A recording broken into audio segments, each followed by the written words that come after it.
Hey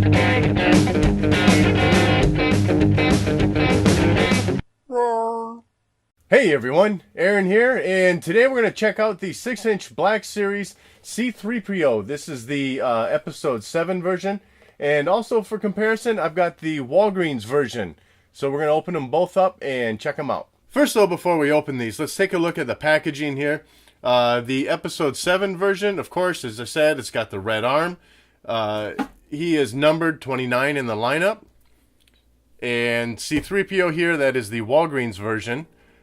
Silver leg, no number since it's exclusive in a line.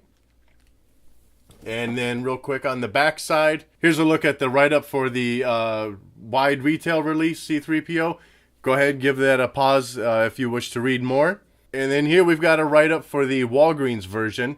Again, go ahead and hit pause and you can read through that. So we've got them out of the packaging here, and of course the standout difference between the two is that the episode 7 version of C-3PO does have that red arm.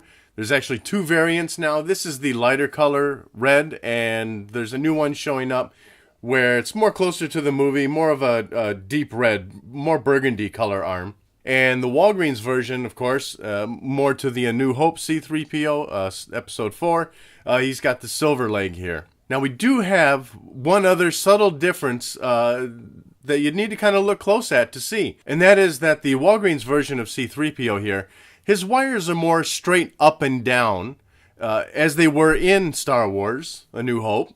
And C-3PO here from The Force Awakens, kind of wires going side, up, down, all over. And I think that was a very great attention to detail on Hasbro's part to include that on this release. They could have just as easily just thrown in the arm difference, the leg difference, and called it a day there. I'm glad they didn't. I'm glad they went the extra step and gave that a little attention to detail there. And the difference in the wiring does carry through to the back of the figure as well. So both sides, very different, unique to each figure release. Now, since that's where the differences end with these two figures, we're just going to carry on from this point, focusing on just one of the figures.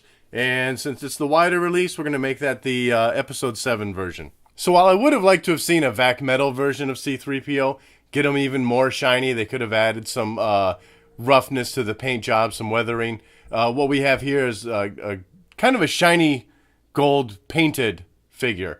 It doesn't look bad. It actually looks rather nice still, has a very nice shine to it. And then on the eyes of C-3PO, you got very good detailing in there. You got the little 3 white dots and some black in there for the pupil. And then down at the waist here for the wires, all the painting throughout there, it really holds up. It's not sloppy. It's not running around. Everything's really nice and tight, I feel like.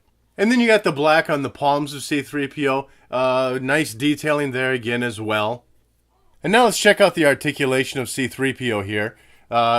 Again, both of these are the same. The Walgreens version and the wide retail release. You've got the head that's on a swivel and hinge here. So great range of motion there.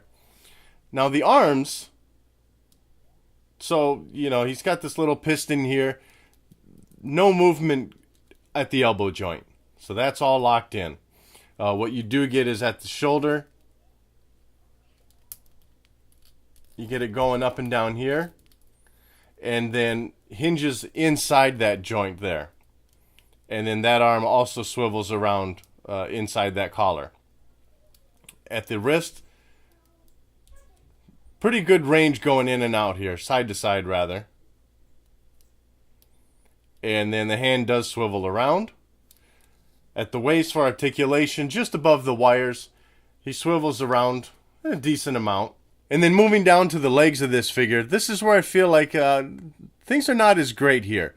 At his hip, you do get a little bit of motion going around here, but his wider legs for the for his coverings do get in the way of that hip.